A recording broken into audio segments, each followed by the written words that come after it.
যদি সত্য হয় সত্য বলবো, মিথ্যা হলে মিথ্যা বলবো। আগে তার কথাগুলো শুনি।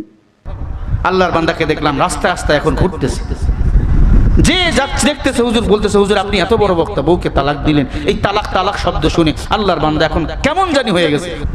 বাংলাদেশের একজন বক্তা হযরত মাওলানা আবু তাহা মোহাম্মদ আদনান, তিনি তার স্ত্রীকে ডিভোর্স দিয়েছেন। দেখছেন না সাবিকুন নাহারকে? তিনি একজন আলেমের স্ত্রী, তিনি একজন আলেম, তার স্বামী বড় বক্তা। তিনি লাইফে এসে আবু তাহা আদনানের বিরুদ্ধে কিছু অভিযোগ তুলেছেন।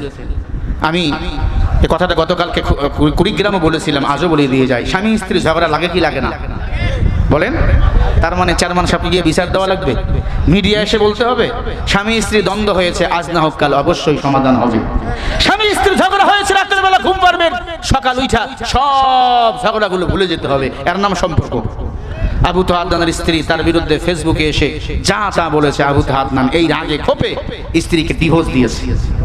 ডিভোর্স দেওয়ার কারণে মেয়েটা আবার বলেছে আলহামদুলিল্লাহ